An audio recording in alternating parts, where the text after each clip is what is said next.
RuneScape Leagues is running again, and I am enjoying it now the past few days, and I am grinding as much RuneScape as I possibly can at the moment, and I am really having a fun time. And since I know a lot of you guys are also enjoying the Leagues mode, I decided that I want to make some videos on it, obviously as a content creator. And in today's video, we want to take a look at my progression from tier 2 relic all the way to my tier 4 relic. So what was the fast and easy way that I took to unlock my tier 4 relic? As you guys might know, I already did a video on my basically day 1 progression, my early game plan, which is already on YouTube. And this video right here will not be the same way. So I don't have a spreadsheet and a task list that you can follow up. And rather, I want to take you in general through my thoughts and what I did, what I focused on to basically achieve my goal of the next relic. So if you guys like the video, don't forget to leave a like,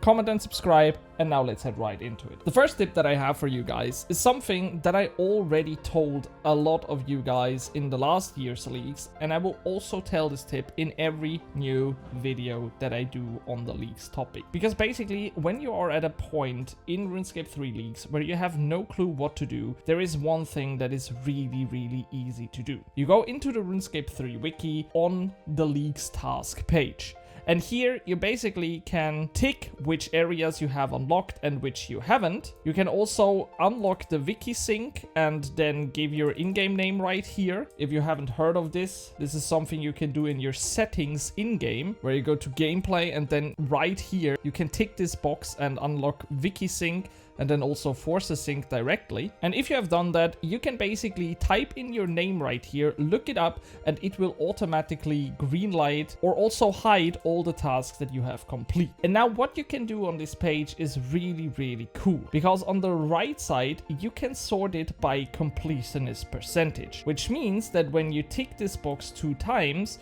you now have basically on top all the tasks that most of the people have already done. As you can see, there is on top the stuff like complete the quest Dragon Slayer, which is a autocomplete task as soon as you unlock Karamja, or something like progress through the Leagues tutorial to unlock your first relic, which is the easiest tasks that you can do in the Leagues game mode. And obviously, when you then tick the box right here to hide your complete task, you then have on top these tasks that most people have already done that you maybe haven't done yourself. For example, if I look at this for myself right here, I can see that a lot of people obviously have 99 agility or also 50 million XP in agility, which is through the golden touch relic that I didn't choose. But for example, here is a task like catch a Karamwanji, catch a raw Karamwanji, which is something I haven't done that is pretty easy to do, and 36% of all the players playing the leagues have already done this,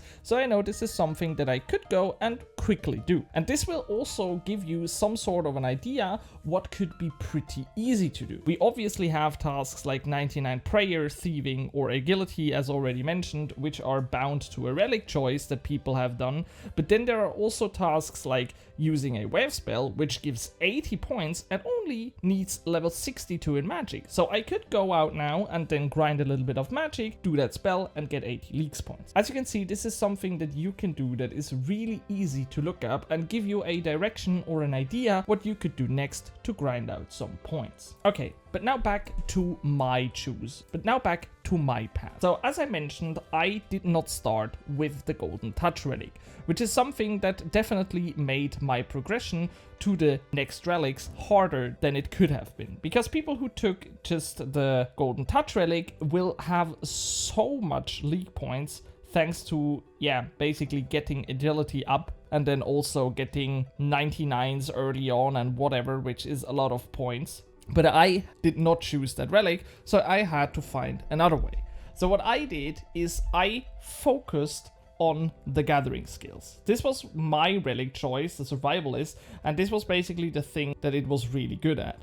So I was able to go on and gather materials, which means that I simply ticked off all the tasks with the 200 times. So I decided to chop 200 logs, I fished 200 fish, I mined 200 ores, and I pickpocketed 200 people. And then I also did the secondary task to that, so I also cooked 200 fish, burned 200 logs, fletched, smithed, etc, etc. I think you see the point. So when you do a task like this, so you go out and mine, you can then also go out and smith, which is pretty easy and also has some sort of synergy. And then there is also something that you can do with the task list, and it is do the area and also the level specific tasks in that skill.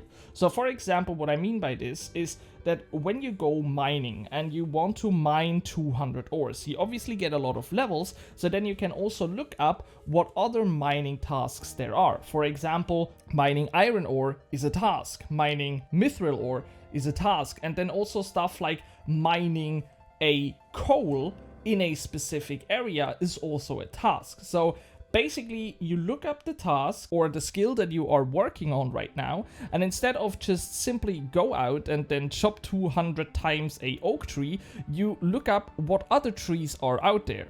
Then you can go on and chop some maple trees. You can go and chop some willow trees. Then you maybe also have tasks like chopping a willow tree in a specific area. In this example, it is in Lumbridge. So when you reach level 30 in woodcutting, which is something you will do when you go for 200 logs, you can also go to Lumbridge and then just chop the willow tree in Lumbridge in front of the castle and get some extra points, which is just simply free. And this is something that Leagues has always had and always will have.